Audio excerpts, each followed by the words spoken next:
What's going on, guys? This is CoolCrap567, and today I'm just going to be doing a quick overview on a new plate carrier that I picked up. This is a Crye Precision JPC and multicam medium plate bags.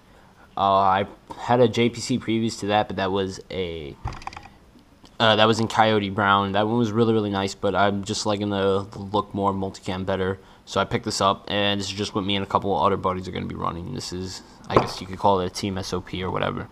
But just starting off, just in the front, this is just the MS3. This is the sling I'm currently running. I probably will swap this out for a multicam sling. So I'm just going to throw that in the back so you guys can see the plate carrier a lot better.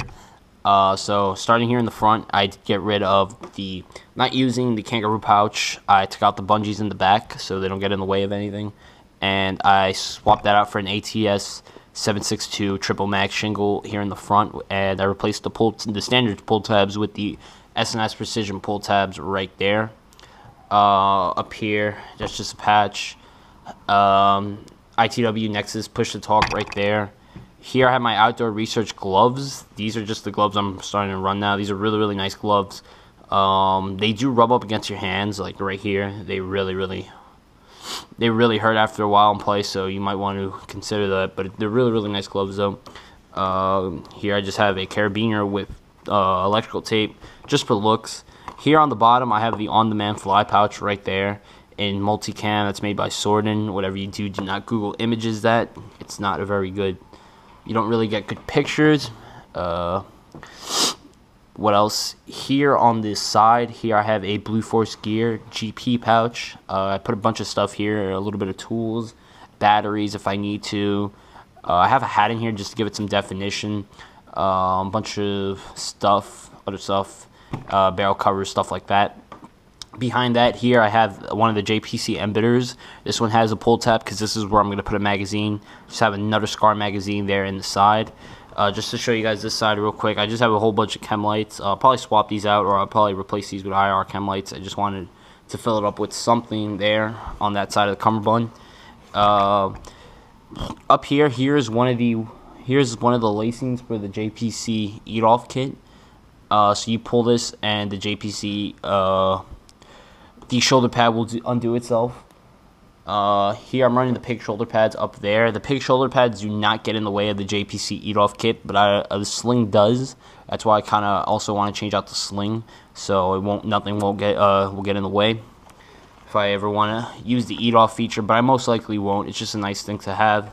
Here is the Hydra. This is the, I forgot what this is called exactly. I know this just connects to the hydration bladder, and this is what you could drink through. I forgot the name, but here's the cover. I have the JPC shoulder covers right here. These aren't really shoulder pads, with the Pake shoulder pad, so I can just route my Hydro through it with no problems. Just tuck it away right there when I don't need it. Right here I have a Blue Force Gear. No, this is actually a US Tactical Sewing pouch. It's made by US Tactical Sewing. I think it's licensed by Blue Force Gear or whatever.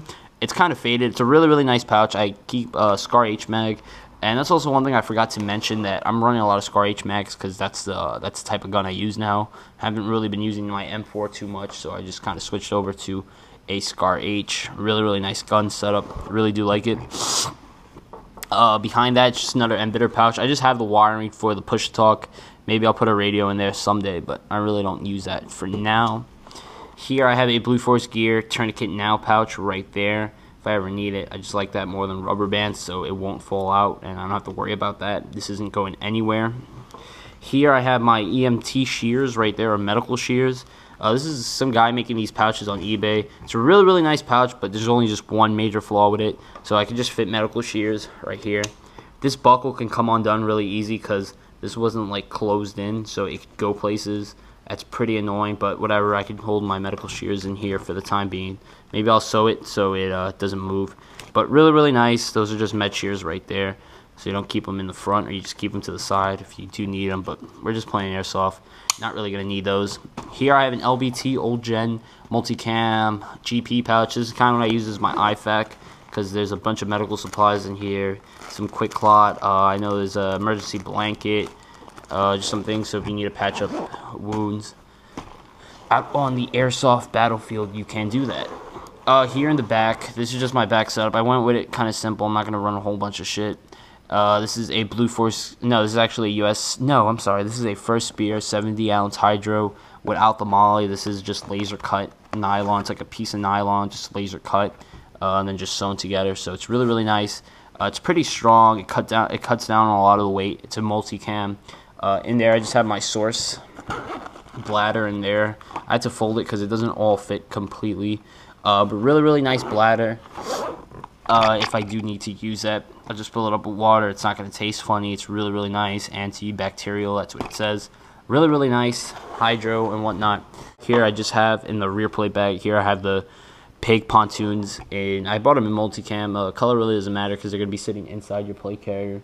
Or at least for the JPC. So that adds a little bit of comfort here on the JPC. I bought them for the front also. But if I put them in the front, they kind of stick the plate carrier out too much. So just to keep everything closer to the body, I'm just running them on the rear for now. That's just about it with the plate carrier. Any questions or comments, leave them down below. And thanks, guys.